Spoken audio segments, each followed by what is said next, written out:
उद्या सगळ्यांचे घर जात असताना पोलीस जर हात बांधून राहिले तर या देशात या राज्यात काय होईल हे सांगता येणार नाही अध्यक्ष महोदय। तरी पण तो गृहमंत्र्यांचा राजीनामा मागत नाही, आम्ही राष्ट्रपती राजवट मागत नाही। आम्ही काय मागतो तर या राज्यामध्ये आदिवासी, दलित, शोषित, लोकप्रतिनिधी यांचं संरक्षण करावं। महाराष्ट्रात ड्रग लॉबी काम करते आहे, महाराष्ट्राचा उडता पंजाब कोण करताय, युवकांचे भविष्य अंधारात कोण ढकलताय, जागा रिक्तायत, जागा भरल्या जात नाही, एमपीएससीचा निकाल रखडला जातो, निकाल लागला तर 3 वर्षापर्यंत त्या तरुणाला नोकरी मिळत नाही, नोकरी त्याला रुजू करून घेतलं नाही। उद्योगाची वानवाय, जागा पडून आहे, आयटी पार्क होऊ शकतो, सवलती द्या, वाटेल ते द्या। रामदेव बाबाला 1 रुपयानी जमीन देऊ शकतो, याला फुकट द्या, इथे आयटी पार्क येऊ शकतील अध्यक्ष महोदय। लाखो तरुण पुण्याला जातात, हैदराबादला जातात, बेंगलोरला जातात। हे सरकार पुरवणी मागण्याचा उपयोग मला वाटतं की एक लॉलीपॉप सारखा करताय की काय अशी परिस्थिती आहे। आमदार नाराज दिसला लगेच पुरवणी, म्हणजे मागणीचा लॉलीपॉप द्यायचा आणि सरकारचं धोरण सांगायचं, धोरण दिसतंय अध्यक्ष महोदय। आमदार नाराज झालं की देख हे सगळं काय चाललंय, अशा प्रकारे पैशातून सरकार टिकवण्याचा एक कार्यक्रम सुरू आहे अध्यक्ष महोदय। हे तर मागच्या वेळेस आम्ही या राज्यातील माझ्याकडे कायदा सुव्यवस्था, ड्रग्ज प्रकरण, आर्थिक नियोजनाबाबतचे आरबीआयचे अहवाल किंवा भ्रष्टाचाराच्या अनेक फायली अध्यक्ष महोदय माझ्याकडे आहेत, पण मी आज या आकडेवारीच्या तपशिलात जाणार नाही, मला कोणावर आरोप करायचा नाही अध्यक्ष महोदय।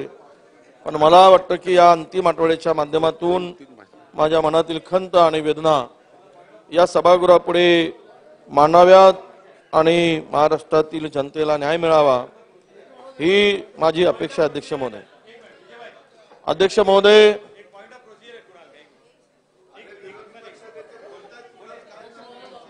अरे काय पाहिजे प्रोसिजर आता कसं भाषण तर होऊ द्या, लगातार घ्यायचे। हा बोला। तो प्रोसिजर अशी आहे की तुम्ही आधी जाहीर केलं की आम्ही औचित्याचे मुद्दे घेतो आहोत आणि औचित्याचे मुद्दे तुमच्या डे ऑफ ऑर्डर वरती आहेत आणि तो सोडून तुम्ही दुसरं सुरू केलं। पण आमचं एवढंच म्हणणं आहे की उत्तर देतो, एकदा विरोधी पक्ष नेत्यांचं त्याच्यावरती बोललं गेलं की तात्काळ तुम्ही औचित्याचे मुद्दे घेतले पाहिजे, कारण त्याच्याकरता बरेचसे सभागृहामध्ये या ठिकाणी सभासद बसलेले आहेत। हे बघा, काल 292ची चर्चा रात्री 11:30 पर्यंत सुरू होती, बहुतांश सदस्यांना बोलणं झालं। आज विरोधी पक्षनेते आणि अधिक विजय वडेट्टीवार साहेब, जयंत पाटील साहेब, जितेंद्र आव्हाड साहेब बोलणार आहेत, ऐका ऐका, आणि यानंतर रिप्लाय सुद्धा आहे।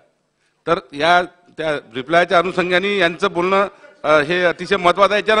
याच्यानंतर हा सुद्धा, अरे हो ना, ते होणार आहे, म्हणून हे झाल्याच्या नंतर होणार आहे। अरे बाबा, होणार आहे ना, होणार आहे, हे जास्त नाही, फक्त हे 2-3 भाषणं आहे, हे झालं की लगेच औचित्य होईल, औचित्याच्या नंतर लक्षवेधी होईल। चला बोला।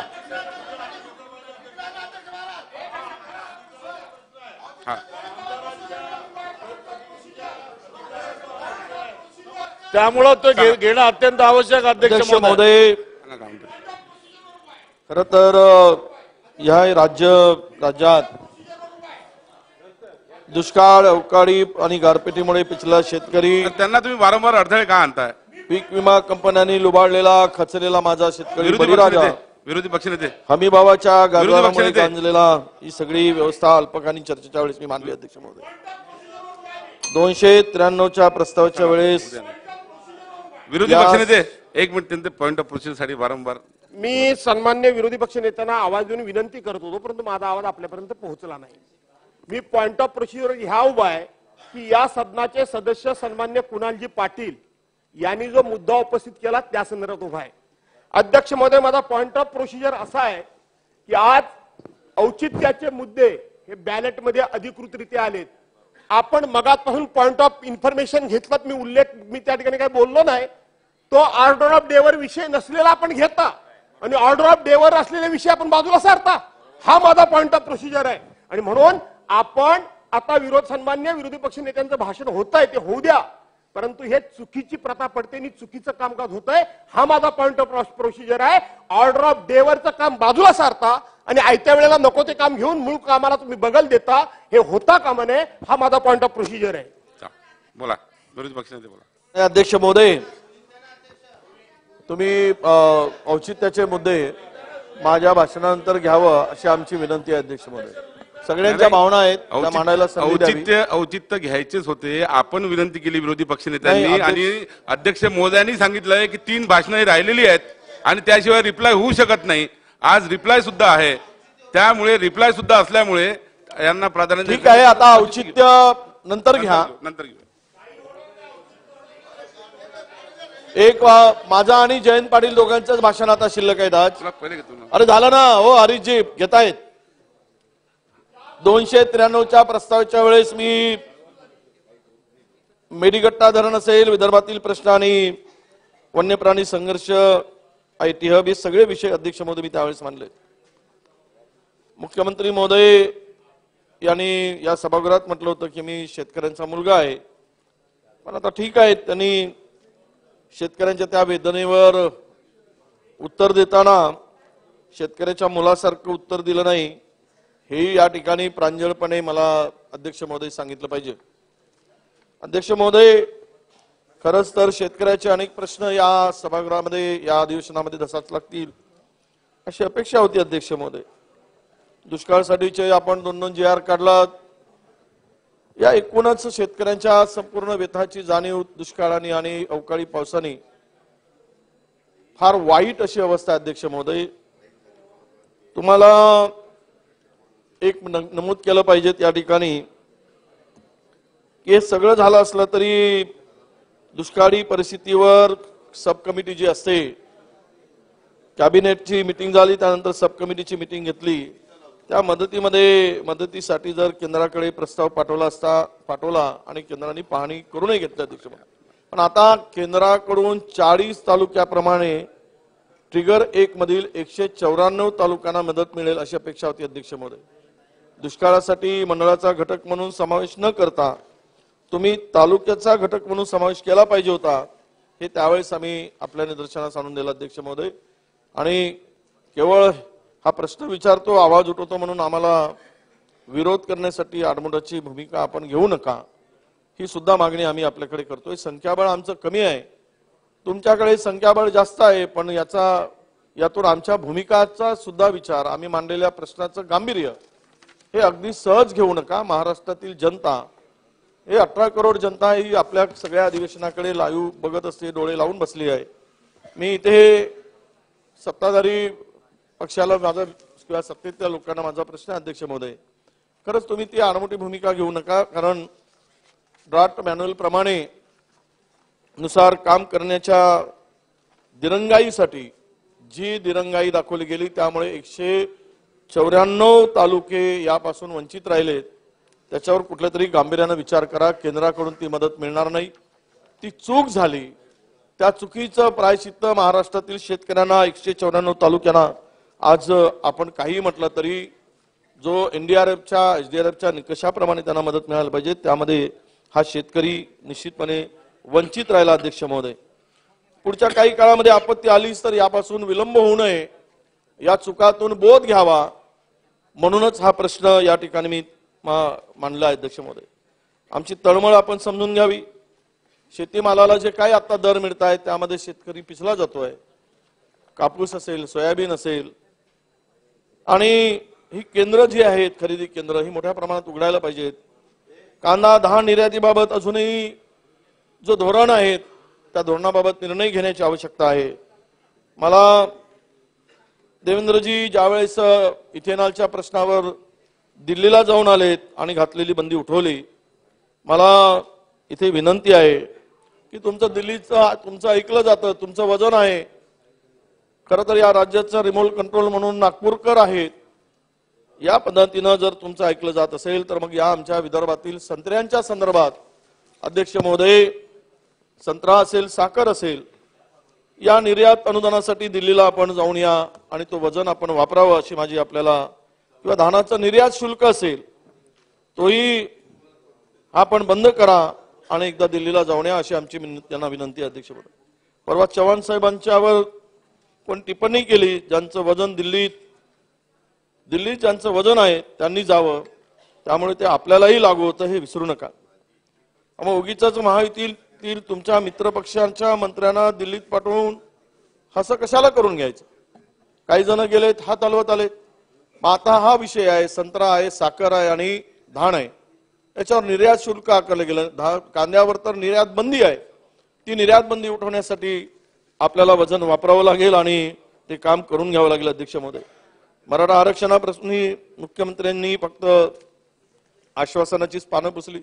आम्हाला वाटलं की 3दा तारीख दिल्यानंतर काही याच्यावर ठोस निर्णय होईल, परंतु त्यांच्या उत्तरावर आम्ही काही समाधानी नाही. आम्ही ती भूमिका या ठिकाणी मांडली. अध्यक्ष महोदय, खरं आमचे पृथ्वीराज बाबा पण या ठिकाणी बोललेत की आरक्षणाप्रश्नी आम्ही देखील तुमच्याबरोबर दिल्लीला येऊ.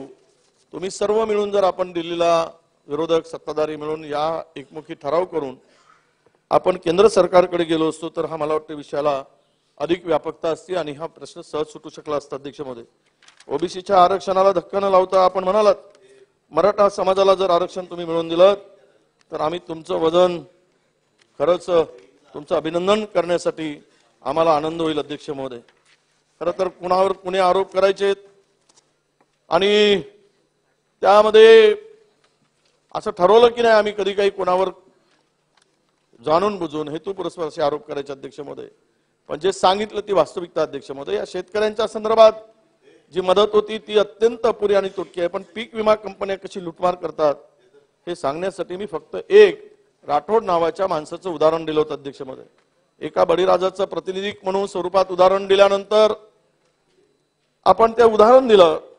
खरं तर ती व्यथा त्या ठिकाणी निश्चितपणे आपल्या सगळ्यांच्या लक्षात आली असेल.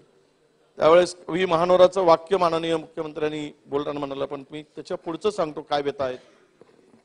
महानोर म्हणतात, करपून गेले दुष्काळाचे रान तसे माझे मन पांडुरंगा, वर्षा पाठोपाठ नाही पान कळा साव त्याचा मळा ओस झाला, शीत माऊलीची गेली सारी दया सोयऱ्यांची माया ओसरली, दुष्काळानं केली संसाराची थट्टा आयुष्याला बट्टा लाग लागा, कोणत्या गोष्टीची केली ना कसूर तरी जन्मभर दुःख यावे असं महानोर म्हणतात. अध्यक्ष महोदय, या बळीराजाची व्यथा या ठिकाणी लपून राहिली नाही. म्हणून राठोडांचं उदाहरण मी दिलं की तुम्ही 353 रुपये दिलात.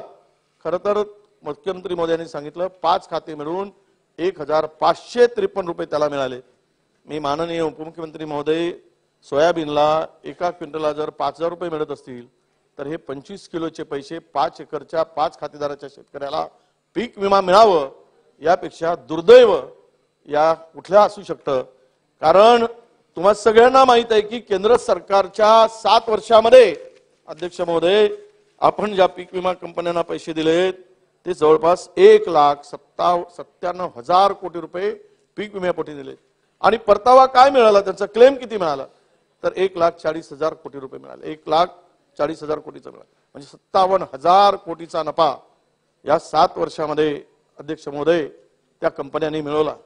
मग मुख्यमंत्र्यांना मी त्यावेळेस म्हणालो तर त्यांनी मला उत्तर देताना सांगितलं की आम्ही केवळ 53 रुपये नाही तर 1,553 रुपये दिलेत, त्यामुळं आमच्यावर तुम्ही चुकीची माहिती देताय अशा प्रकारचा त्यांचा हेतुआरोप होता. अध्यक्ष महोदय, मी एकच मुख्यमंत्री महोदयांना सांगतोय, देखो सत्ता विषय नाही, सत्तेत तुम्ही आहात किती काळ राहणार जनता ठरवेल. अध्यक्ष महोदय, पण एक सांगतो, एक शायर म्हणतात, जमीर जिंदा रख कबीर जिंदा रख सुलतान भी बन जाए तो दिल में फकीर जिंदा रख, तरच हा फकीर जिवंत राहील.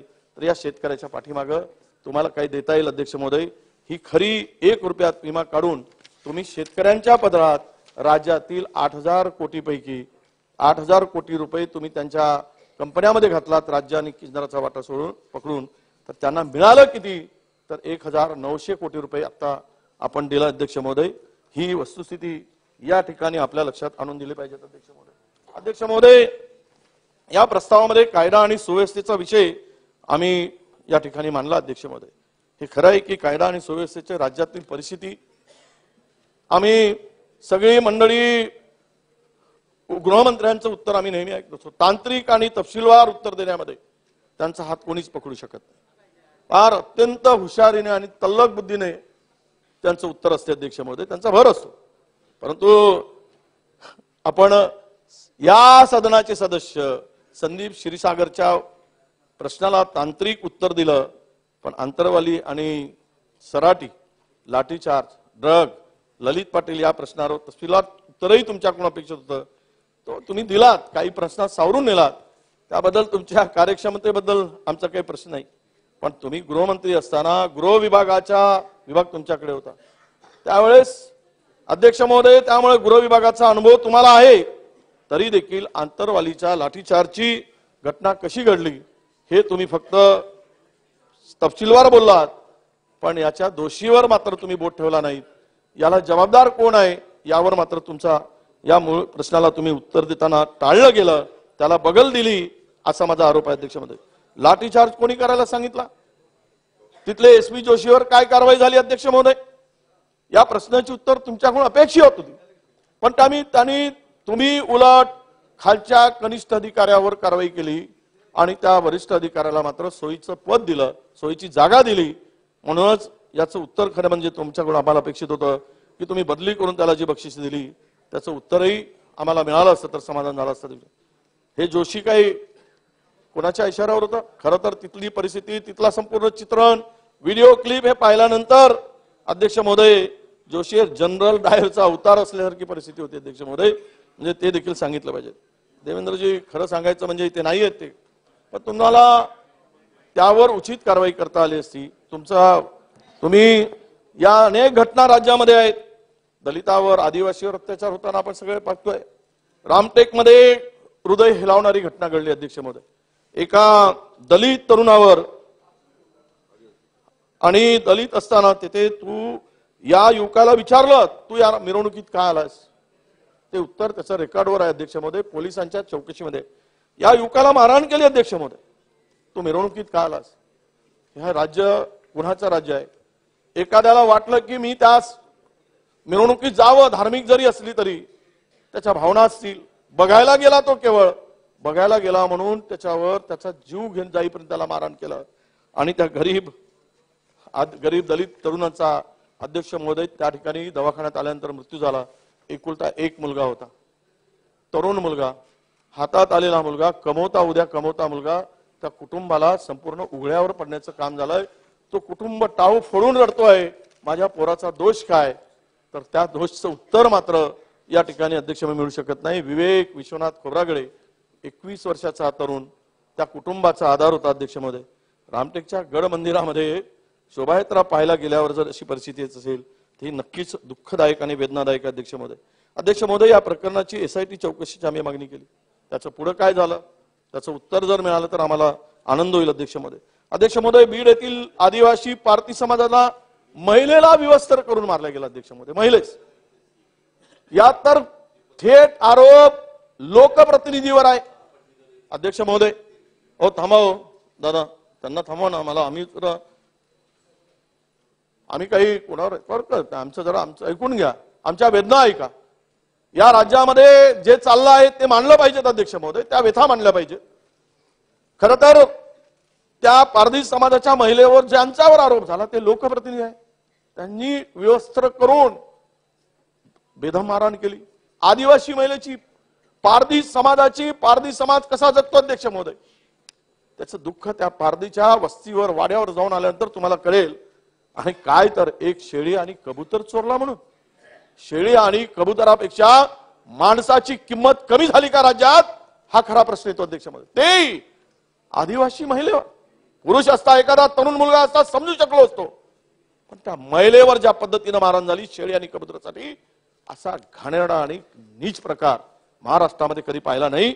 अध्यक्ष महोदय, बघायला मिळतोय, याचं दुःख आम्हाला होत आहे, हे या ठिकाणी सांगितलं पाहिजे. अध्यक्ष महोदय, आपण सर्वजण केवळ हिंदुत्वाच्या गप्पा आपण मारून चालणार नाही. राज्यातील काही समाजात जर भीतीचं वातावरण असेल तर ते दूर केलं पाहिजे. ती भीतीही या ठिकाणी दूर करण्याची आवश्यकता आहे. अध्यक्ष महोदय, सरकारचा धाक नसल्याच्या अनेक घटना आता वारंवार घडत आहेत. यामध्ये कायदा सुव्यवस्था सुधारली पाहिजे. अध्यक्ष महोदय, अकोला येथे गाव गुन्ह्याने अल्पवयीन मुलीवर अत्याचार केल्याची घटना उघडकीस आली. अध्यक्ष महोदय, एका अल्पवयीन मुलावर, या प्रकरणात पोलीस आपली जबाबदारी झटकण्याचा प्रयत्न करीत आहेत. हे अत्यंत गंभीर आहे. अल्पवयीन मुलींची तिच्या अंगाला चटके दिलेत, सिगारेटचे चटके दिले, तिचं मुंडन केलं, तिच्यावर अत्याचार केला, तरी त्या गावगुंडाला हा गावगुंड मात्र पीडिता त्रास देत राहिला. अध्यक्ष महोदय, तिथे मात्र पोलिसांनी अद्याप कारवाई करू नये. हे राज्य कुणाचं आहे? हे राज्यामध्ये कोण या राज्याला कंट्रोल करतोय? या राज्यामध्ये जर अशी व्यवस्था होत असेल आणि कारवाई होत नसेल तर राज्यातील जनतेने कुणावर विश्वास टाकावा? खरं तर ही फार मोठी गंभीर अशी घटना अध्यक्ष महोदय आहे. या गाव गुंडाला पाठीशी घालणारा पोलीस प्रशासनावर कसा विश्वास ठेवायचा आणि लोकांनी का विश्वास ठेवावा याचंही उत्तर निश्चितपणे मिळेल अशी मला अपेक्षा आहे. अध्यक्ष महोदय, आपल्याकडे माहित असेल की एवढी हिंमत कशी आहे पोलिसांमध्ये, अशी हिंमत कशी आली की तक्रार दिल्यानंतर, अल्पवयीन मुलीवर अत्याचार झाल्यानंतर, सिगारेटचे चटके ओढलेत, बाल कापलेत, अत्याचार केल्यानंतर जर पोलीस प्रशासन कारवाई करत असेल तर यापेक्षा कुठल्या शब्दाने आम्ही याचा निषेध करावा? हे विषय आपल्यापुढे निश्चितपणे अध्यक्ष महोदय आपल्यापुढे आहे. मला वाटतं की ह्या राज्यामध्ये काय दंगलीचा, पुशेगावची दंगल, हे सगळ्यांना माहित आहे, पश्चिम महाराष्ट्रातल्या लोकांना माहित आहे. काय दोष होता? जिवंत मारलं गेलं, ज्या पद्धतीनं त्याला मारलं गेलं, या राज्यातलं वातावरण दूषित करण्याचं काम चाललंय. अध्यक्ष, तुम्ही आम्ही सकाळी उठून एकमेकाचे चेहरे पाहणारे, एकमेकाच्या पुढे आमचे दरवाजे आहे, दरवाजा उघडले की पुढच्या माणसाचं दर्शन होतं. तो कुठल्या जातीचा आहे, कुठल्या धर्माचा आहे आम्ही पाहत नाही, पण विष पेरू नका. उद्या विष पेराल तर जे पेराल तेच उगवणार आहे आणि त्याची जळ मात्र आपल्या सगळ्यांना भोगावं लागणार आहे. अध्यक्ष महोदय, म्हणून या राज्यामध्ये मी सांगितलं की दुसऱ्या जिल्ह्यातील एसपी महिला अधिकाऱ्यामार्फत या पोरीची चौकशी करण्याची मागणी केली होती. आम्ही पत्र दिलं. त्या पोरीच्या संदर्भात ना महिला अधिकाऱ्यांची नियुक्ती केली, ना चौकशी झाली. आणि अध्यक्ष महोदय, त्या संदर्भात निश्चितपणे दुःख वाटतं की अजूनही तो प्रकरण जसे तसं राहिला आहे. हे का महिला सुरक्षेचा प्रश्न आहे? हा महिला सुरक्षेसाठी आपण करू? एक तरुण मुलगी, छोटी मुलगी, अशा अनेक महिलांवर अत्याचार झालेत. मी आकडेवारीमध्ये जात नाही, आकडेवारी काढली त्याला उत्तर तुम्ही वेगळे देणार, पण हे महाराज छत्रपती शिवाजी महाराजांचं राज्य, हे फुले शाहू आंबेडकरांचं राज्य, या राज्याला आपण पुरोगामी महाराष्ट्राचा वसा असलेलं राज्य. अध्यक्ष महोदय, थोर संतांची आणि समाज सुधारकांची याला महती आहे. अध्यक्ष महोदय, परंतु हे दुर्दैवी घटना घडत असताना आपण कुठलीही चौकशी करत नाहीत आणि हे दुर्दैवी घटना घडत असतात. हे अध्यक्ष महोदय सरकारचं अपयश आहे का? हा खरा प्रश्न या ठिकाणी उपस्थित होतो. अध्यक्ष महोदय, मराठा ओबीसीना लढवायचं, अनुसूचित जातीमध्ये अबकड लावून भांडण करायची, कटेच काही नव्हतं. सर्व अनुसूचित जातीचे समाज एक आहे, त्यामध्ये सुद्धा वर्गवारी करून राजकारणासाठी त्यांचा बळी घेण्याचं काम नव्यानं आता सुरू होतो की काय, अशा प्रकारची शंका आमच्या मनामध्ये आता निर्माण व्हायला लागली. OBC versus Maratha, Dhangar versus आदिवासी, हे सर्व प्रश्न, बंजारा वर्सेस भामटा, हे सर्व प्रश्न राज्यापुढे का उभे होत आहेत? आणि हे सर्व प्रश्न उठून आपण लक्षात घेतलं पाहिजे. हे विष पेरण्याचं कारस्थान आहे, हे देखील माहिती मी तुम्हाला दिली पाहिजे. अध्यक्ष महोदय, अब्राहम लिंकन म्हणतात, house divided can never stand. म्हणजे जर घरात दुफळी निर्माण झाली तर घर उभारू शकत नाही, लक्षात ठेवा. त्यामुळे हे राज्य एकत्रित राहून पुढे गेलं पाहिजे. हाच प्रयत्न इकडच्या सर्वांनी, सभागृहाच्या सर्वांनी मिळून केला पाहिजे. या राज्याला दुभंगू नका. या राज्याला एकत्र ज्या पद्धतीचं आहे राजकारण, राजकारणासाठी करा, मंचावर जा, एकमेकाची उणीधुणी काढा, परंतु या अशा घटना घडत असताना एकमुखाने या सगळ्या प्रकरणाला, आपण प्रकरणाची चौकशी असेल किंवा घटना घडू नयेत म्हणून आपण सर्वांनी एक काम केले पाहिजे. अध्यक्ष महोदय, पुन्हा मला सांगतोय, बीड मध्ये झालेली घटना, एसपीच्या ऑफिसच्या पुढे आमदारांचं घर जाळलं जातं. एसपीचं कार्यालय, अध्यक्ष महोदय, एक पोलीस अधीक्षकाच्या कार्यालयाच्या पुढे एक या राज्यातील आमदाराचं, लोकप्रतिनिधीचं घर जाळत असताना पोलीस हात बांधून का उभे होते? पोलीस डिमॉरलाइज का झालेत? पोलीस ते का धजावले नाहीत त्या ठिकाणी काम करायसाठी, अध्यक्ष, कारवाई करायसाठी? आम्ही पाहिले त्याचे चित्रण. अशा पद्धतीची पोलिसाची मागे हात बांधून असलेली छायाचित्र पुढे आली. अध्यक्ष महोदय, आज त्या माणसाचं घर जडताय, उद्या तुमच्या तरी कुणाचं तरी घर जडेल. आज सबके मकान शीशे के होते, लक्षात घेतलं पाहिजे. राजकारण्यांनी ही भूमिका ठेवली. का झाली ती? कारण आंतरवालीमध्ये ज्या पद्धतीनं झाला, जी घटना घडली त्यानंतर ज्या पद्धतीनं पोलिसांच्यावर कारवाई झाली, त्या संदर्भातली चौकशी नाही, त्या संदर्भातला एक स्पष्टता नाही. त्यानंतर पोलीस म्हणालेत की आम्ही कशाला भानगडीत पडू. त्या ठिकाणी पोलीस भानगडीत पडायला तयार नाही. उद्या सगळ्यांचे घर जाळत असताना पोलीस जर हात बांधून राहिलेत तर या देशात, या राज्यात काय होईल हे सांगता येणार नाही. अध्यक्ष महोदय, बीड सारख्या घटना या बिहारला देखील लाजवणाऱ्या घटना आहेत, अशी परिस्थिती त्यावेळीची होती. बिहारला लाजवणारी घटना असं म्हणता येईल. ही भयानक परिस्थिती त्या ठिकाणी घडत होती. अध्यक्ष महोदय, केवळ अफगाणिस्तानातच अशा प्रकारच्या घटना घडतात, म्हणजेच तालिबानी विचाराचं सरकार असताना अशा घटना घडतात. हे ठिकाणी अध्यक्ष महोदय या ठिकाणी अधोरेखित केलं पाहिजे. अध्यक्ष महोदय, आमच्या सरकारच्या काळात जर आंतरवाली, सराटी, बीड अशा घटना घडल्या असत्यानं आताचे सत्ताधारी आम्हाला म्हटलं असते राज्यपाल इथे गृहमंत्र्याचा राजीनामा मागितले असते, इथे गव्हर्नर म्हणजे राष्ट्रपती राजवट लावायची मागणी केली असती, लावूनही टाकली असती. एवढा विदारक चित्र आहे महाराष्ट्रात, इतकं भयानक चित्र आहे. तरी पण तो गृहमंत्र्यांचा राजीनामा मागत नाही आम्ही, राष्ट्रपती राजवट मागत नाही. आम्ही काय मागतो तर या राज्यामध्ये आदिवासी, दलित, शोषित, लोकप्रतिनिधी यांचं संरक्षण करावं ही ती मागणी केवळ करतोय. त्याचं संरक्षण होत असताना त्यांच्यावर होत असलेला अन्याय, अत्याचार हा दूर करावा अशी मागणी या ठिकाणी करतो अध्यक्ष महोदय. खरं तर या ठिकाणी मला दुर्दैवानं सांगायला लागतं, देवेंद्रजी इथे नाही, पण मणिपूरच्या घटनेची आठवण येते. जी जातीपातीतलं राजकारण ज्या पद्धतीनं चाललंय, ज्या पद्धतीनं एकमेकाच्या विरुद्ध हा समाज उभा होतो आहे, त्या पद्धतीनं जर पाहिलं तर जाती जातीचे भांडणं लावली जात आहे अध्यक्ष महोदय. हजारोच्या संख्येनं बेभान होऊन आपल्याच आया बहिणीवर ज्या ठिकाणी मणिपूरमध्ये पाशवी बलात्कार झाले, महिलांची धिंड आणि अब्रू काढल्या गेली, अशीच परिस्थिती खरं म्हणजे ही धिंड आपल्या संस्कृतीची धिंड होती अध्यक्ष महोदय. जी मणिपूरची होती ती आपल्या संस्कृतीची धिंड होती.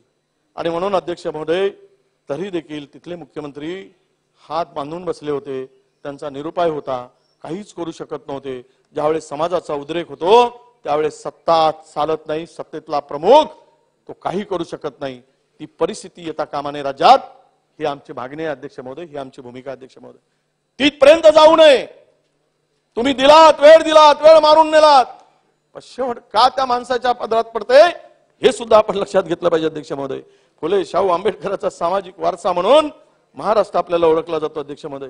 महाराजांच्या शौर्याच्या पराक्रमाचा महाराष्ट्र म्हणून आपण ओळखला जातो. पण सगळीकडे मात्र आज त्यामुळे सगळी कारस्थानं महाराष्ट्राला उधळून लावतंय, ही या ठिकाणी लक्षात घेतलं पाहिजे अध्यक्ष महोदय. समाज विघात कृत्य करणाऱ्यांचा बंदोबस्त करण्यात तुमचं गृह खातं कमी पडतंय अध्यक्ष महोदय. हे सगळं दिसतंय. तुम्ही आकडेवारी किंवा तुम्ही काय बोलाल, पण अध्यक्ष महोदय हे तुम्हाला मान्य केलं पाहिजे आणि त्यामध्ये सुधारणा करा. वेळ गेलेली नाही, त्यामध्ये सुधारणा करण्याची आवश्यकता आहे. मी टोकाची टीका करणार नाही, पण आम्ही इशारा देतोय की तुम्ही हे सुदृढ करा, नाहीतर हे याचं फळ तुम्हाला भोगावं लागेल, हे या ठिकाणी अध्यक्ष महोदय सांगितलं पाहिजे. या ठिकाणी माननीय उत्तर देण्याचे गृहमंत्री महोदय तांत्रिक आणि तपशीलवार उत्तर देतात. त्यांच्याकडून कसलेल्या गृहमंत्र्याकडून, कारण मागचा 5 वर्षाचा अनुभव, आताचा अनुभव लक्षात घेता कसलेल्या गृहमंत्र्याकडून या संदर्भात आमची अपेक्षा अध्यक्ष महोदय की तुम्ही या सगळ्यांचा विचार आणि बंदोबस्त करण्यामध्ये तुमचं खातं जे आता कमजोर झालंय, तुमची पकड ढिली झाली आहे.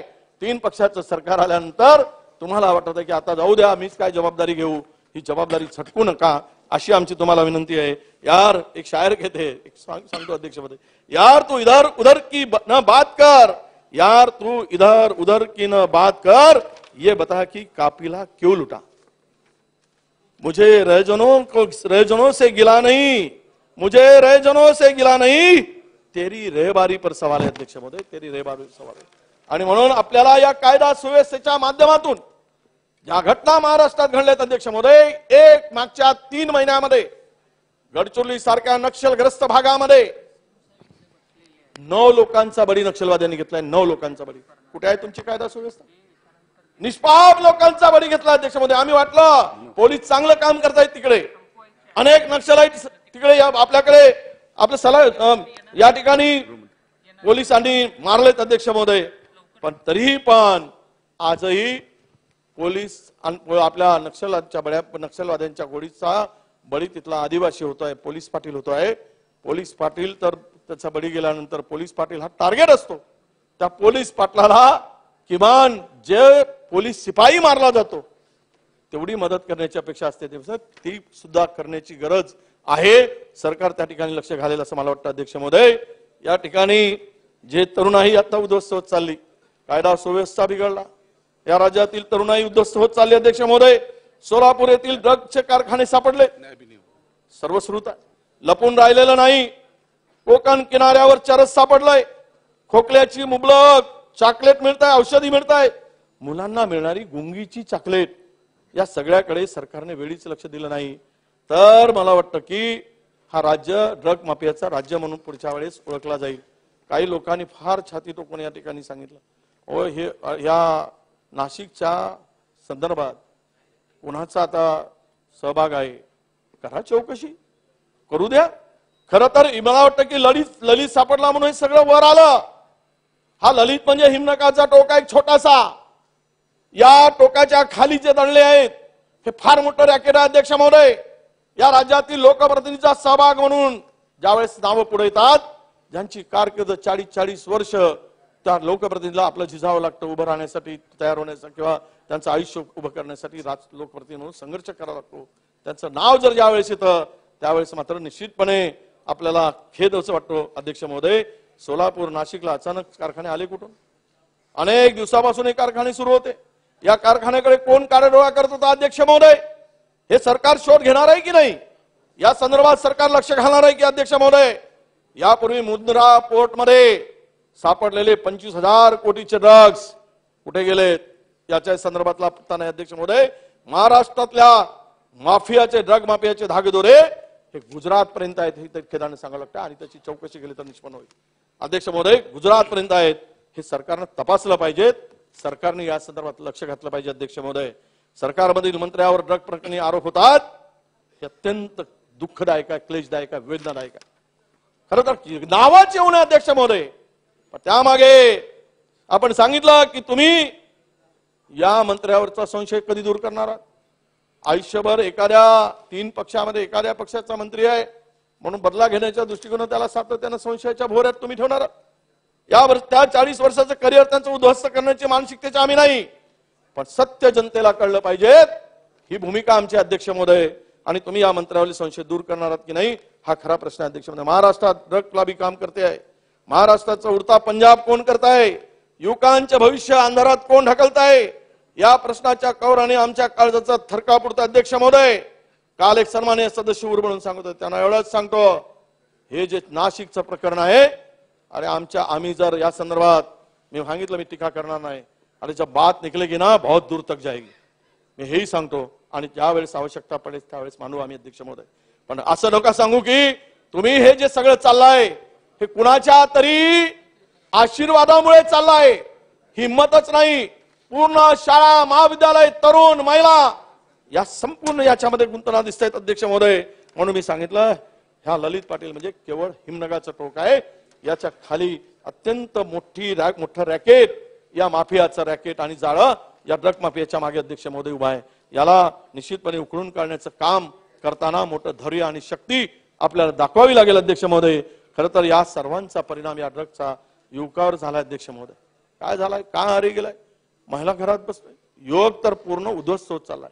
या संपूर्ण मध्ये खरं तर राज्यातील हाताला काम नाही. राज्यातील 32 लाख युवक नोकरीच्या प्रतीक्षेत आहेत. हे मी सांगत नाही, तुमचेच आकडे आहेत. 32 लाख युवक नोकरीच्या प्रतीक्षेत आहेत अध्यक्ष महोदय.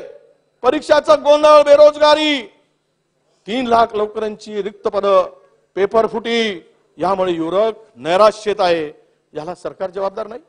या सगळ्या परिस्थितीला पेपर फुटतात कसे? कारवाई होत नाही. जागा रिक्त आहेत, जागा भरल्या जात नाही. एमपीएससीचा निकाल रखडला जातो, निकाल लागला तर 3 वर्षापर्यंत त्या तरुणाला नोकरी मिळत नाही. नोकरी त्याला रुजू करून घेतलं नाही. हे काय चाललंय? त्याच्या जीवनाशी खेळताय. मग तो ड्रग माफिया, ड्रगच्या सारख्या वाईट प्रवृत्तीकडे उडतो. त्याचा परिणाम या युवकावर होतो अध्यक्ष महोदय, आणि तो युवक उद्ध्वस्त होतो. हेही सांगितलं पाहिजे अध्यक्ष महोदय. या नैराश्यामुळे त्याला जर या ड्रगच्या विळख्यात अडकतील, त्याचं आयुष्य उद्ध्वस्त होईल. यासाठी सरकारने लक्ष घालण्याची आवश्यकता आहे. परीक्षांचे निकाल वेळेवर लागत नाही. टीसीएस, IBPS कडे परीक्षासाठी दिल्या, तो घोड थांबत नाही. नोकर भरतीचं ठोस आश्वासन नाही.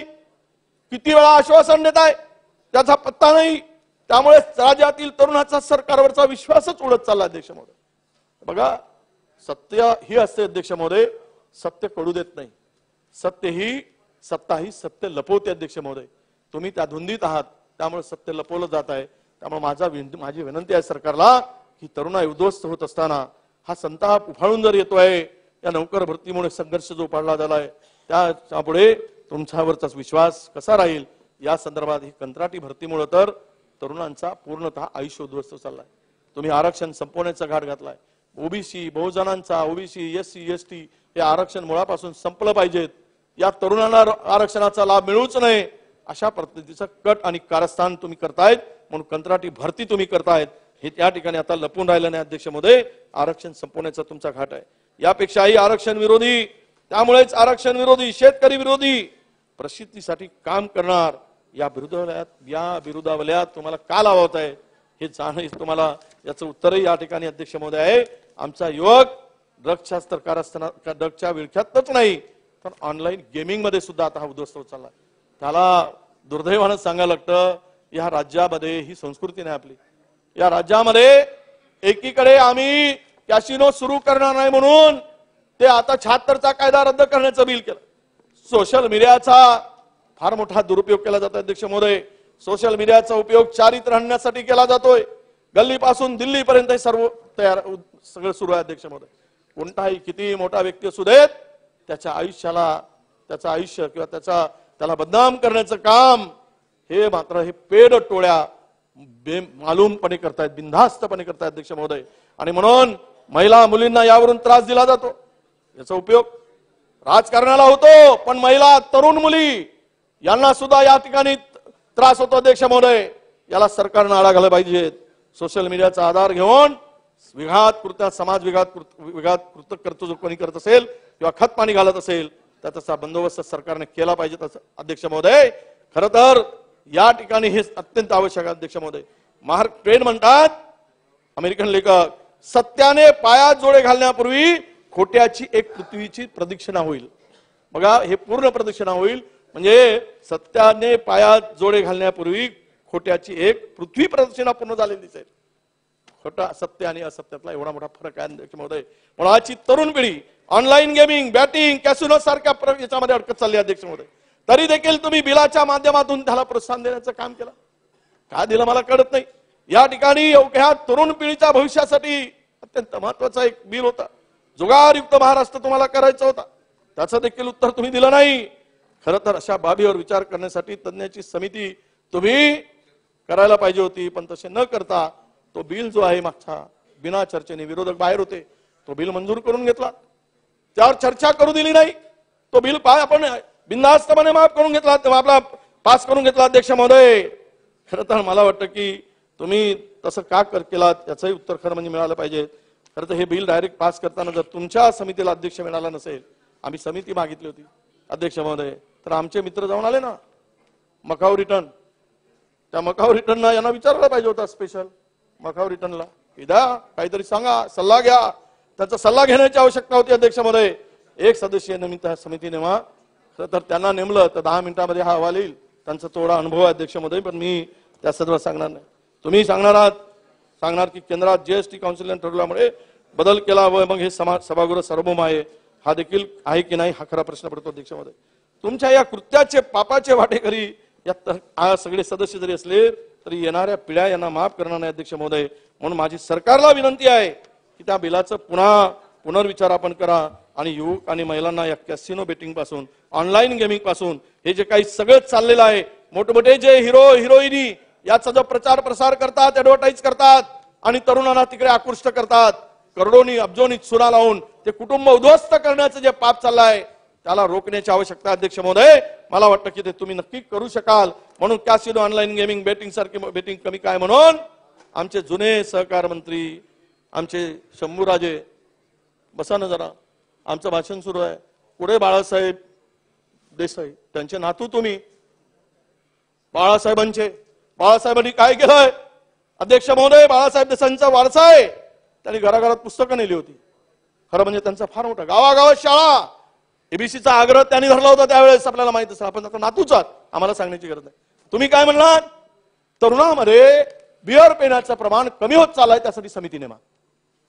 वा, आजोबा काय सांगून गेलेत, नातू काय सांगत आहेत, हा खरा प्रश्न महाराष्ट्राला पडला अध्यक्ष महोदय. आणि म्हणून आता तुम्ही या गावागावात बाटल्या कमी झाल्या का याचा अभ्यास करताय का? हे बरोबर नाही. काय दिवस आले अध्यक्ष महोदय, काय दिवस आले राज्यामध्ये, काय दिवस आले हे बघा. मी बोलत असताना मंत्री महोदयांनी मी बाळासाहेबांचं नाव नाही घेतलं. त्यांनी नाव घेतलं नसतं तर मला हरकत घेण्याचा विषय नव्हता.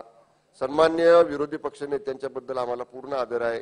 लोकनेते स्वर्गीय बाळासाहेब देसाई साहेबांचा शिक्षणासाठी त्यांनी घेतलेली ईबीसी सवलत त्याचा आदरानं आपण उल्लेख केला. आम्हाला त्याचा अभिमान आहे. त्यांच्या परिवारातला मी आहे त्याचाही मला अभिमान आहे. परंतु त्याचा संदर्भ तरुणांच्या मध्ये बियर पिण्याचं प्रमाण कमी होतं ह्याचा दुरान्वय नाही, कुठेही संबंध नाही. सन्माननीय विरोधी पक्ष नेते महोदयांचं जे मत आहे त्याच्यासाठी बियर वरती असणारं रेट स्ट्रक्चर, त्याच्यासाठी एक अभ्यास समिती फक्त नेमलेली. ती बियर उत्पादकांनी जे निवेदन सरकारकडे दिली त्याच्या बाबतीत काय तुमचं मत आहे हे वरिष्ठ अधिकाऱ्यांच्याकडनं त्याचा अभ्यास समिती नेमलेली, त्यांचा अजून अहवाल सुद्धा आलेला नाही. कुठेही बियरचा खप वाढावा, तरुणांच्या मध्ये व्यसनाधींचं प्रमाण वाढावं असा बिलकुल त्याच्या पाठीमागचा उद्देश नाही. सन्मान्य विरोधी पक्ष नेत्यांचा गैरसमज झालेला आहे, एवढं फक्त मला त्यांच्या निदर्शनाला आणायचं आहे. मी लोकनेते बाळासाहेब देसाईंनी केलेलं काम सांगितलं अध्यक्ष. पण त्या खात्याचे मंत्री म्हणून ही जी समिती नेमली, ही समिती कशासाठी नेमली त्याचा खुलासा विस्तृत त्यांनी करावा अशी माझी विनंती आहे. उत्तरामध्ये करावा, मग त्याचं उत्तर आम्हाला मिळेल. कारण ती समिती नेमली हे खरं आहे, ते कशासाठी नेमली मी सांगितलं. त्याचं चुकत असेल तर तुम्ही त्याचं उत्तर द्यावं. पण ह्या दिवस काय आलेत अध्यक्ष महोदय की ही परिस्थिती काय येते, बिअर शॉपी हॉटेलमधून जे मद्य विक्री करता येईल याचे धोरण ठरवण्यासाठी सध्या फाईल पुढं सरकत आहे. कसे धोरण ठरवावं, कसा खप वाढवावा, एक फाईल हळूहळू चालली आहे आणि त्याचं उत्तर नक्की मला मिळेल अशी मला अपेक्षा. अध्यक्ष महोदय, हे संपूर्ण विळख्यामध्ये हा युवक सापडला आहे. युवकांसाठी नोकरी रोजगार देण्याची गरज आहे की नाही अध्यक्ष महोदय. पण खरं तर काय झालंय, चुकीच्या धोरणाचा फटका युवकांना बसतोय. नैराश्याच्या गर्तेत मी सांगितलं हा युवक व्यसनाधीन होत चाललाय. त्यामुळे ड्रग मुक्त महाराष्ट्र करण्यासोबतच युवकांच्या हाताला काम देखील तुम्ही दिलं पाहिजेत. आमचे उदयजी सामंत आमचे जुने सहकारी आहेत, अनुभव चांगला आहे त्यांचा. सध्या ते त्या विभागाला होताना दिसत आहे. ते जाऊन डाऊस वगैरे जाऊन आणतायत, काही घोषणा करतायत, बोलत आहेत. पण आता काय त्याचं उत्तर, शेवट मी काही प्रश्न या ठिकाणी उपस्थित करणार अध्यक्ष महोदय. अध्यक्ष महोदय, मंत्री महोदयाचं लक्ष या ठिकाणी नक्कीच दिलं पाहिजे. अध्यक्ष महोदय, उद्योगाला अधोगती लागली. अध्यक्ष महोदय, या राज्यातील 4448 मागच्या वेळेसही बोललो उद्योग बंद पडलेत. नव्या इन्व्हेस्टमेंट धारकांनी, नवे गुंतवणूकधारक महाराष्ट्रातल्या या संपूर्ण अस्थिर परिस्थितीमध्ये उद्योगाकडे, उद्योग वाढीसाठी किंवा गुंतवणुकीसाठी त्या लोकांचा कुठलाही पॉझिटिव्ह असा रिस्पॉन्स महाराष्ट्राला नाही. कसं राहील, सरकार अस्थिर, महाराष्ट्रातला समाज अस्थिर, आपसातले भांडणं मोठ्या प्रमाणात झाले अध्यक्ष महोदय. त्यामुळे गुंतवणूकदार आता तो पुढे धजावत नाही आहे आणि महाराष्ट्रातील उद्योगाला निश्चित यामुळे थोडीशी अडचण झाली आहे. त्याला मंत्री महोदयाला असं दोष देता येत नाही. पण अध्यक्ष महोदय, नागपूर येथील मिहानमध्ये आता आपल्याकडे जागा आहे, तरी IT पार्क होत नाहीत. फार्मा उद्योगाची हीच परिस्थिती आहे. त्यांना गुजरात मधून आमंत्रण आलं कारण सुविधा देत नाही. त्यामुळं ते गुजरातचं आमंत्रण आलं ते तिकडे पडतील. तुम्ही bulk drug park, IT park उभारण्यासाठी आता पुढाकार घेणार आहात का? नागपुरात अधिवेशन होत आहे, पंचतारांकित मिहान आहे, उद्योगाची वानवा आहे, जागा पडून आहे. IT पार्क होऊ शकतो, सवलती द्या, वाटेल ते द्या. रामदेव बाबाला 1 रुपयानी जमीन देऊ शकतो, याला फुकट द्या. इथे IT पार्क येऊ शकतील अध्यक्ष महोदय. लाखो तरुण पुण्याला जातात, हैदराबादला जातात, बेंगलोरला जातात. हे करू शकतो आपण, पण इच्छाशक्ती असली पाहिजे. यासाठी इथे लक्ष आपण सरकार म्हणून देणार का, हा माझा प्रश्न अध्यक्ष महोदय. वीज दरवाढीमुळे स्टील उद्योग छत्तीसगडच्या वाटेवर आहेत अध्यक्ष महोदय. अनेकांनी छत्तीसगडकडे वाट धरली आहे, उद्योगांनी छत्तीसगडकडे वाट धरली अध्यक्ष महोदय. इंटरनॅशनल फायनान्स सेंटर गुजरातनं कधीच पडवलं आहे. डायमंड मार्केट गुजरातला गेलाय. या सगळ्याचा परिणाम तुम्हाला बुलेट ट्रेन सुरू होऊ द्या, मग भोगायला मिळेल. ते बुलेट ट्रेन एकदा सुरू झाली तर चलो गुजरात, मुंबई राह बोंबलत, घंटा वाजवत ही परिस्थिती येणार आहे. त्या परिस्थितीला त्यावेळेस कोण जबाबदार असेल याचं उत्तर युवक शोधतील अध्यक्ष महोदय. ही अत्यंत, मंत्री महोदय, तुम्ही केंद्रानं गुजरात मधील गिफ्ट सिटीला दिलेला लाभ तपासा. फार धक्कादायक असं वास्तव्य कळेल तुम्हाला अध्यक्ष महोदय. उद्योग विभागाने एक नवीन चांगली पॉलिसी आणली पाहिजे जेणेकरून विदर्भातील उद्योग, महाराष्ट्रातील उद्योग वाढले पाहिजे अध्यक्ष महोदय. महाराष्ट्राचं उद्योग क्षेत्रातलं स्थान हिरावून घेण्याचं कट सुरू आहे अध्यक्ष महोदय आणि ते सक्सेस होताना दिसत आहे. तिथे महाराष्ट्राची अधोगती व्हावी हे सगळ्या पद्धतीनं सगळा कट चालला अध्यक्ष महोदय. म्हणून रायगड जिल्ह्यामध्ये मुंबईजवळ अशी एक सिटी आपण बसवण्याची तपासणी करा. त्यामध्ये केंद्राचा दुजाभा हा मुंबईचं महत्व कमी करणार आहेच, पण आपल्याला सांगतो तिथे 25,000 एकर जागा आपल्याकडे उपलब्ध आहे. त्या ठिकाणी तो करण्याची आवश्यकता आहे. वाईन उद्योगात मराठी उद्योजक आहेत, त्यांची संख्या मोठी अध्यक्ष महोदय. त्यांच्या मोठ्या समस्या निर्माण झाल्या आहेत.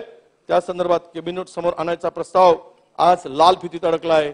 तो सुद्धा आपण केला पाहिजे. इथेनॉल शेतीपूरक उद्योग ठरत आहे.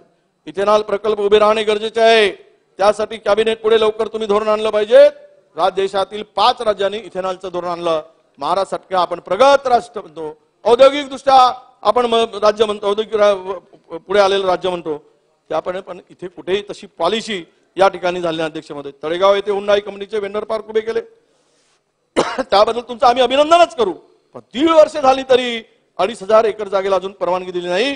केंद्राच्या पर्यावरण विभागांची याला अध्यक्ष महोदय अजूनही परवानगी मिळाली नाही. 1.5 वर्ष होऊन अशी अनास्था असू शकते महाराष्ट्राच्या संदर्भात. गुजरात असती तर काय 2 महिन्यामध्ये परवानगी मिळाली असती. त्याचं वजन वापरलं गेलं पाहिजे होतं. त्या सत्ताधाऱ्यांनी जाऊन तिकडे आणून येते मोठा उद्योग होतोय अध्यक्ष महोदय. 2,500 एकर जागेमध्ये मोठी गुंतवणूक येते आहे. त्या संदर्भातला निर्णय होण्याची आवश्यकता अध्यक्ष महोदय. दादा गटाचे दादा ते नाही जाता ते आमचे धनंजय मुंडेजी गोयलला भेटायला गेले होते. ते काय झालं, पानं पुसून आले. त्यानंतर देवेंद्रजी गेल्यावर लवकर निर्णय झाला. म्हणजे देवेंद्रजी तुम्ही दिल्लीला जाताना यांना घेऊन जात जा, म्हणजे तुमचं काम होईल, यांना नेल्याचं समाधानही होईल. उगीच हात हलवत जातात, हात हलवत येतात, याला उपयोग होणार नाही. म्हणून सरकारने केवळ अध्यक्ष महोदय केवळ घोषणा दिल्या की विदर्भाच्या तोंडाला पानं पुसलीत. विदर्भातून सप्राण प्रकल्प गेला. भद्रावती येथील 20,000 कोटी रुपयाचा कोळसा प्रकल्प घोषणा झाली. म्यानमधून एअरबस गेली. विदर्भ ओसाड करायला लागला. इन्फ्रास्ट्रक्चर उभं झालं की डेव्हलपमेंट होत नाही, डेव्हलपमेंट होते म्हणते जातात. इथे काय आला, मेट्रो आली, रोड आले, सडक झालेत, पण काय झालं, उद्योग का जात आहेत, उद्योग का पळवले जात आहेत, उद्योगातून अनास्था का निर्माण होत आहे, मोठ्या प्रमाणात बेरोजगार का वाढत आहे, याचं उत्तर सत्ताधाऱ्यांनी या ठिकाणी दिले पाहिजे. असे अनेक उदाहरण देता येतील अध्यक्ष महोदय. म्हणून आमची विनंती आहे की आपण या ठिकाणी या संदर्भात लक्ष घालण्याची आवश्यकता अध्यक्ष महोदय. खरं तर शेवट 2-3 विषय अत्यंत महत्वाचे अध्यक्ष महोदय मी मांडणार आहे अध्यक्ष महोदय. खरं म्हणजे आर्थिक बेसिस तर काय आली, शेवटी मी सरकारच्या आर्थिक बेसिसवर काही प्रमाणात बोललं पाहिजे, कारण हे संपूर्ण वस्तुस्थिती जी आहे अध्यक्ष महोदय ती फार आत्ताची चुकीची चालली आहे. मी खरं तर पुरवणी मागण्या पाहिल्यावर लक्षात येते अध्यक्ष महोदय, सरकार आणि आर्थिक शिस्तीचा काही संबंध राहिला का हा खरा प्रश्न निर्माण होतो राज्यामध्ये. कारण सन्माननीय अजित दादा, तुम्ही गैरसमज करू, कुठे गेलेत दादा, गेले काय, गेलेत, कारण गैरसमज करू नका, कारण तुमचा नाईलाज आहे ते आम्हाला कळतं. कारण यामध्ये त्यामुळे तुम्ही काहीच बोलणार नाही.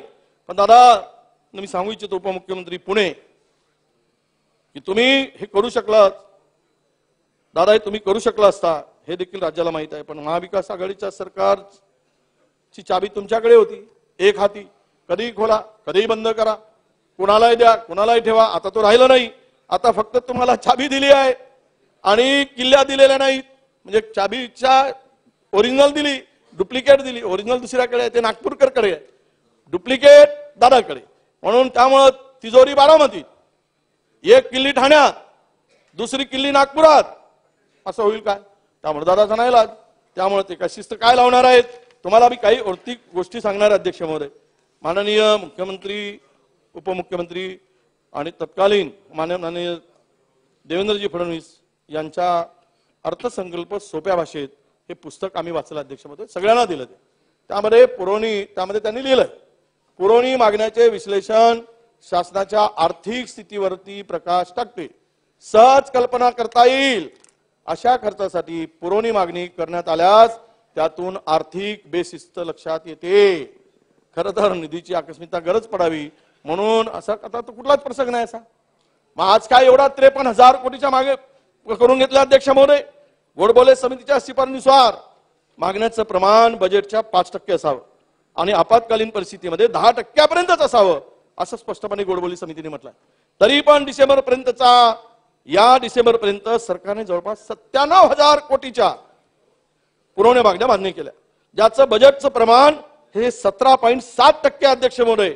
या गतीनं सरकार 2017-18च्या तत्कालीन भाजप सरकारचा जो 21% जो पुरवणीचा रेकॉर्ड होता तो नक्की मोडेल असा मला विश्वास आहे. तो मोडण्याची तयारी सुरू झाली अध्यक्ष महोदय. 2018च्या हिवाळी अधिवेशनामध्ये तत्कालीन विधान परिषद विरोधी पक्षनेते आणि आत्ताचे कृषी मंत्री यांनी पुरवणी मागण्याचे प्रमाण अर्थसंकल्पाच्या 62.64 वर गेले होते. त्यावेळेस हे प्रमाण पाहून सरकारवर आर्थिक दृष्ट्या बेशिस्त आहे असा त्यांनी त्यावेळेस कोपरखडी मारली होती अध्यक्ष महोदय. अध्यक्ष महोदय, खरं तर fiscal responsibility and budget management act नुसार आज जीएसडीपीचा 20% पर्यंतचा कर्ज आपण घेऊ शकतो हे माननीय मंत्री बोललेत. आम्हालाही मान्य आहे, ते घेताच येतं. पण ते काही काळ मी 2 वर्ष राज्यमंत्री म्हणून काम केलं अध्यक्ष महोदय. पण घेतलंच पाहिजे असा काही दंडक थोडी आहे, आपण घेऊ शकता. आज विरोधी पक्ष नेते आपण आता अर्धा तास संपून 10 मिनिटात कन्क्लूड करूया, कारण आपल्या ऐकून घ्या माझं, कारण आपल्यानंतर मला वाटतं जयंत पाटील साहेबांना बोलायचं आहे. म्हणून आपल्याला आता बरोबर 1:28 झालेली आहेत. आपल्याला 2 वाजता उत्तर घ्यायचं आहे. त्यामुळे बसून तर घ्या, ऐकून घ्या, लक्षवेधी थांबा जरा. आपलं आपण कन्क्लूड करा 10 मिनिटात. त्यानंतर जयंत पाटील साहेब आणि आव्हाड साहेब आपण वेळेचं भान ठेवून आपल्याला करायला लागेल, बाकी पण बिझनेस आहे. चला. असं आहे अध्यक्ष महोदय, विरोधी पक्षनेत्यांनी किती बोलावं हे आता तुम्ही जर सांगत असाल तर मी तुमचा मान म्हणून थांबतो. धन्यवाद. पण तुम्ही सगळा रेकॉर्ड बघून बसा. अंतिम आठवड्या प्रस्तावावर कोणी अशा पद्धतीनं थांबवलंय का? नियमाचा तुम्ही आधार घेत असाल तर मला थांबावं लागेल, पण परंपरेचा आधार घेत असाल तर मला तुम्ही अशा पद्धतीनं 10 मिनिटं असं नाही म्हणू शकत. पण माझी तुम्ही म्हणाल शेवट काय सर्वोच्च स्थानी तुम्ही. मला मी 20 मिनिटामध्ये हे सगळं संपवावं. तुम्ही 10 दिलेत, मी माझे 10 मिनिट अधिकचे जोडतो. अध्यक्ष महोदय, मला एवढं सांगायचं आहे की त्यामध्ये 20% आपण कर्ज घेऊ शकतो. पण जर तुम्ही म्हणताय कर्ज घेऊ शकतो तर मग आमच्या विदर्भातील पैनगंगा नळगंगा जोड प्रकल्पासाठी 88,000 रुपये कोटीचं कर्ज घेऊन या सभागृहामध्ये सभागृह संपण्याच्या आत अध्यक्ष महोदय हे सरकार घोषणा करणार आहे का? आणि त्याची आजच तुम्ही घोषणा करा. 88,000 कोटीचं आम्ही कर्ज घेऊ आणि या पैनगंगा नळगंगा जोड योजनेला याचा उपयोग होईल आणि 15 लाख हेक्टर जमीन या विदर्भातील मराठवाड्याच्या काही जिल्ह्यापर्यंत त्याचा उपयोग होईल आणि सिंचनाखाली येईल. असा ऐतिहासिक निर्णय घेऊन आपण जात असाल तर आपलं अभिनंदन करण्याचं काम आम्ही करू. अध्यक्ष महोदय, महसुली तुटीचा अंदाज बजेटमध्ये आहे, त्याचं नियोजन केलेलं असतं. वाढीव कर्ज शासन घेणार असेल तर त्याला ठोस कारणही लागतं अध्यक्ष महोदय. त्यामुळं मी ऑक्टोबर 2023 पर्यंत महसुली तूट मागील वर्षाच्या तुलनेत 8% वाढली अध्यक्ष महोदय. ऑक्टोबर 23 पर्यंत पगारासाठी बजेट तरतुदीच्या 122% खर्च आत्ताच झाला. 3 महिने पुन्हा शिल्लक आहे. मग आज सगळ्यामध्ये Maharashtra plan scheme information management सिस्टीमच्या डेटानुसार महाराष्ट्राची या वर्षीच्या एकूण 2057 योजनांसाठी खर्चाची तरतूद 2,10,018 कोटी आहे. त्यापैकी आता झालेला खर्च हा 50,000 फक्त 50,120 कोटी झाला अध्यक्ष महोदय दाखवला आहे. तुम्हीच दाखवला आहे. म्हणजेच एकूण तरतुदीच्या केवळ 25% आसपास हा खर्च आहे. आणि अशा स्थितीत उदाहरण देतो मी तुम्हाला. बहुजन कल्याण विभाग म्हणजे आपण जर पाहिलं तर म्हणजे या संदर्भात मध्ये जो बजेट आहे राज्याचा 5,47,000 आणि योजनावरील खर्च किती 2,10,000 2057 योजनावरील खर्च. त्यामध्ये आतापर्यंत झालेला खर्च फक्त 50,120 कोटी. म्हणजेच डिसेंबर म्हणजे आर्थिक वर्षाच्या 9व्या महिन्यापर्यंत आपण आहोत तरी तरतुदीच्या प्रमाणात केवळ 25% खर्च झाला असताना सरकारने नव्यानं 55,000 कोटीच्या मागण्या पुरवणीमध्ये टाकण्याची गरज काय होती हा खरा प्रश्न उपस्थित होतो अध्यक्ष महोदय. मी उदाहरणादाखल एक सांगेल. बहुजन कल्याण विभाग तरतूद आहे 4,349 कोटीची. पावसाळी अधिवेशनामध्ये पुरवण्यापोटी मागण्या होत्या 526 कोटी आणि या अधिवेशनातील मागण्या आहेत 3,377 कोटी. म्हणजेच या विभागाने बजेटच्या खर्चाच्या जवळपास 100% जेवढा बजेट आहे तेवढेच पुरवणी मागण्या केल्या अध्यक्ष महोदय. मला मात्र माहितीनुसार मिळालेला हा जो एकूण प्रस्ताव आहे 54 मंजूर योजनांपैकी 13 योजनांचा प्रत्यक्ष खर्च 0 आहे. तरी पण आपण पुरवणीमध्ये मागण्या केली, पैसे मागितले. हे काय चाललं अध्यक्ष महोदय? 3,377 कोटीची मागणी आपण केली. बीडीएस रिलीज झाला आहे पण खर्च अजूनही झाला नाही अध्यक्ष महोदय. एकीकडे प्रत्यक्ष खर्च 0 असताना नवीन पुरवण्या मागण्या मान्य करणे हे योग्य आहे का याचा विचार होण्याची अध्यक्ष आवश्यकता अध्यक्ष महोदय. म्हणून मी या संदर्भात पाणी पुरवठा योजना असेल ती स्थिती आहे. अधिक मूळ बजेटच्या पुरवणी मागण्या मधील तरतूद जास्त आहे. बघा मूळ बजेटपेक्षा याचा नक्कीच या सर्व आणि योजनाही अनेक योजनांवरचा खर्च शून्य आहे आणि तरी 25% अधिक खर्चही झाला नाही, तरी मोठ्या प्रमाणामध्ये अध्यक्ष महोदय हे सगळं सुरू आहे. हे सरकार पुरवणी मागण्याचा उपयोग मला वाटतं की एक लॉलीपॉप सारखा करताय की काय अशी परिस्थिती आहे. आमदार नाराज दिसला लगेच पुरवणी, म्हणजे मागणीचा लॉलीपॉप द्यायचा आणि सरकारचं धोरण सांगायचं, धोरण दिसतंय अध्यक्ष महोदय. आमदार नाराज झालं की देख हे सगळं काय चाललं आहे. अशा प्रकारे पैशातून सरकार टिकवण्याचा एक कार्यक्रम सुरू आहे अध्यक्ष महोदय. भाजपच्या एका हातात क्लीन चिट आणि दुसऱ्या हातात आता वॉशिंग मशीन पावडर आहे. टाका, शुद्ध करून काढा बाहेर, टाकला की तो अत्यंत शुद्ध होऊन बाहेर पडतो अध्यक्ष महोदय. मला थोडासा मला या सभागृहामध्ये गेली 10 दिवस आपण वर्किंग डेज मध्ये काम करतो, हा 10वा दिवस आहे अध्यक्ष महोदय. मला जरा सभागृहाच्या गरिमेबद्दल आपली माफी मागून मी काही इथे बोलणार आहे अध्यक्ष महोदय. तुम्ही सर्वोच्च स्थानी आहात अध्यक्ष महोदय. मी सभागृहातील काही बाबी आणि तुमच्या निदर्शनास आणून देण्याची आवश्यकता आहे. गेली 10 दिवस आपण सभागृहाची परिस्थिती आपण पाहिली, ज्या पद्धतीनं जे काही चाललं होतं याबद्दल मला अपेक्षा आहे की आपल्याकडून थोडासा शिस्तीचा बडगा निश्चितपणे उगारला जाईल. आपला नितांत आदर आहे म्हणून मी हे राखला गेला पाहिजेत म्हणून मी हे बोलतोय अध्यक्ष महोदय. सभागृहाच्या गरिमेबद्दल आणि अध्यक्षांच्या आदराबद्दल माझ्या भावना आपण समजून घेतल्या पाहिजेत. विधिमंडळाचे काम 2 स्तरावर चालते अध्यक्ष महोदय. कायदे मंडळ या नात्याने नवीन कायदे करणे आणि अस्तित्वातील असलेल्या कायद्यामध्ये दुरुस्ती करणे, 2 वर आपला फोकस असतो अध्यक्ष महोदय. परंतु दुर्दैवानं यासाठी विधिमंडळाच्या विविध समित्याचे कामकाज व विधानमंडळाच्या अधिवेशनाच्या कामकाजाचा समावेश होतो. पण अध्यक्ष महोदय, महत्वाच्या प्रश्नावर चर्चा सुरू असताना सदस्यांनी फार डिस्टर्ब पूर्ण दिसला अध्यक्ष. कोण कुठे फिरत होता, बगीचा असल्यासारखे आपण वागत होतो. यावर एकदा शिस्त लावा अध्यक्ष महोदय. सभागृहाचं काम गांभीर्यानं करण्याची आणि होण्याची आवश्यकता आहे. हे संपूर्ण एक सदनाची शिस्त बिघडल्याचं त्यावेळेस आम्हाला अनेक वेळा दिसलं अध्यक्ष महोदय. तिकडे मुख्यमंत्री महोदय इथे असतात, दोन्ही बाजूने त्यांना घेरून चर्चा होत असते, विरोधक बोलत असतात, त्यांचं ऐकायचं सदस्यांचं की विरोधक बोलतात त्यांचं ऐकायचं. त्यामुळे त्या प्रश्नाचं गांभीर्य राहत नाही. व तिकडे सगळे सदस्य मानत असतात, त्यांच्या भावना लोकांच्या असतात. त्या 3 लाख लोकांचं प्रतिनिधित्व करून या ठिकाणी अध्यक्ष महोदय येतात. अरे सभागृहाचा नेता उपस्थित राहिला, विरोधी पक्षाचा नेता उपस्थित राहिला, सर्व खाली बसतात. पण आज सभागृहामध्ये ते सगळं उलट चाललंय. खेदानं हे नमूद करावं लागतं अध्यक्ष महोदय. अध्यक्ष महोदय, मी काही गोष्टी आपल्या पुढे या ठिकाणी नक्की सांगितलं पाहिजे म्हणून मी ते सांगण्याचा प्रयत्न केला. आपल्याकडे खरं म्हणजे अपात्रतेच्या सुनावणीचं काम आहे, त्यामुळे आपण तिकडे जास्त व्यस्त असतात. आल्या या ठिकाणी सभागृहाच्या, त्यामुळे थोडासा वेळ आपण कमी देऊ शकलात, जास्त वेळ देऊ शकला नाही. पण सभागृहाच्या उज्ज्वल परंपरेचं पालन करण्याची जबाबदारी खुर्चीवर बसणाऱ्या सर्वांची अध्यक्ष महोदय.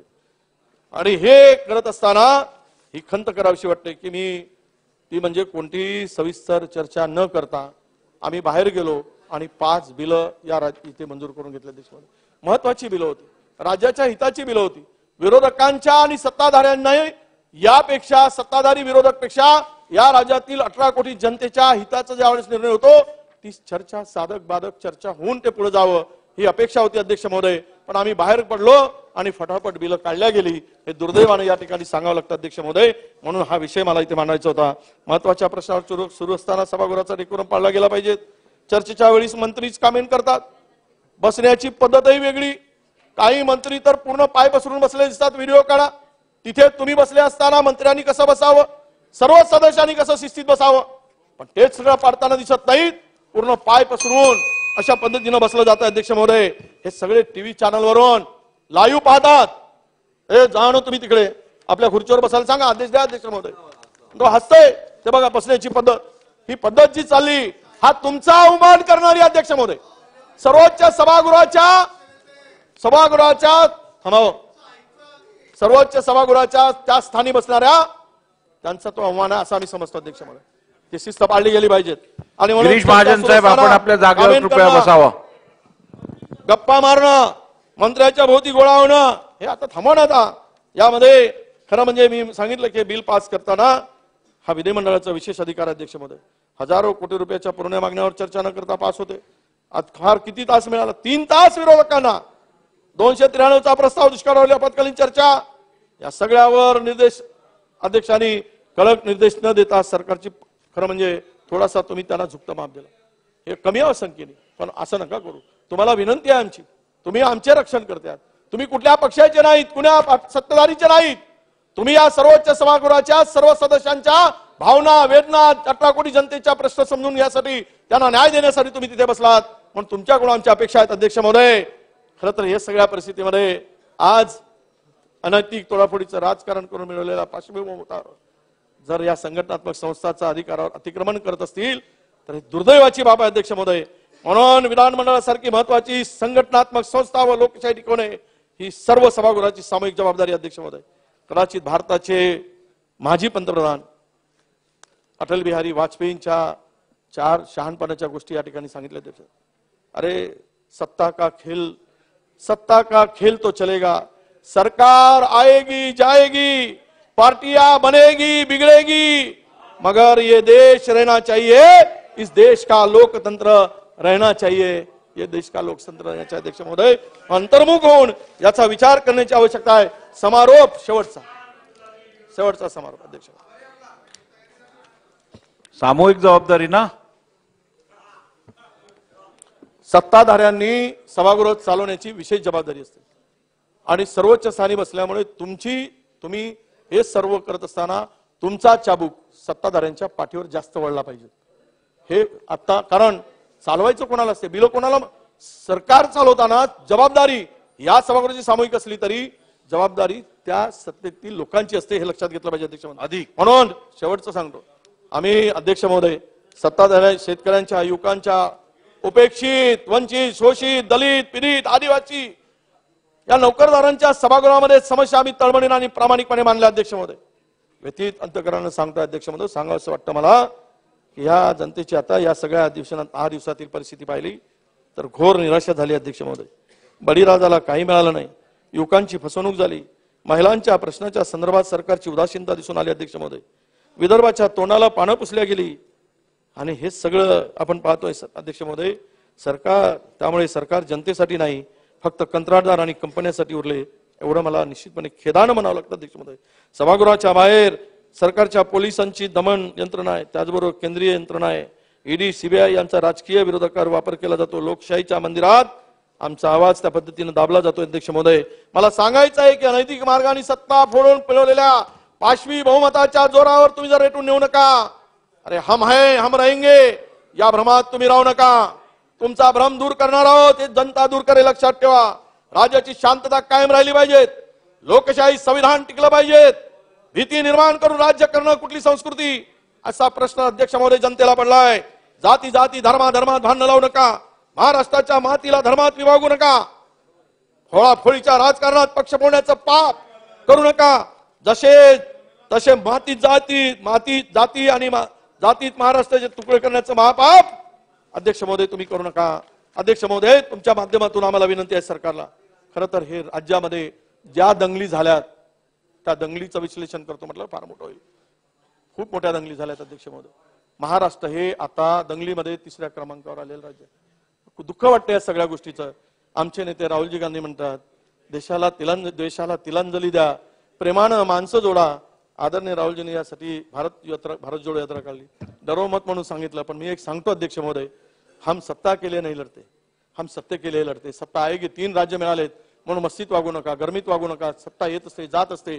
काल आम्ही इतके वर्ष होतो, काल तुम्ही आहात, इकडून तिकडे गेले, तिकडून इकडे काय होत असेल, पण हम सत्ता के लिए नहीं लढते, हम सत्ते के लिए लढते. सत्ता हमारे लिए सर्वोच्च नहीं है, इस देश का संविधान और लोकतंत्र बचाना यही हमारे लिए सर्वोच्च अध्यक्ष महोदय. आणि म्हणून आमच्या नेत्यांनी सांगितलं की 20 देशाला तिलांजली द्या आणि तेच करण्याचं काम अध्यक्ष महोदय यासाठी आहे. मला शेवटचं एक सांगून ठेवतो, बस 2च मिनिटाचा आहे की अध्यक्ष महोदय सदनाच्या माध्यमातून सरकारला मी सांगू इच्छितो, अगर खिलाफ है तो होने दो. आमचे राहत इंदुरी म्हणतात शेवटचं आहे, अगर खिलाफ है तो होने दो. जान थोड़ी है, ये सब धुआं है, कोई आसमान थोड़ी है. लगेगी आग तो आएंगे हर आएंगे, लगेगी आग तो आएंगे घर कई जद में. यहां पे सिर्फ हमारा मकान थोड़ी है. जो आज साहिबे मसनाद है कल नहीं रहेंगे, किराएदार है, जाति मकान थोड़ी है. सभी का खून है शामिल यहाँ की मिट्टी में. ये किसी के बाप का हिंदुस्तान थोड़ी है. जय हिंद, जय महाराष्ट्र.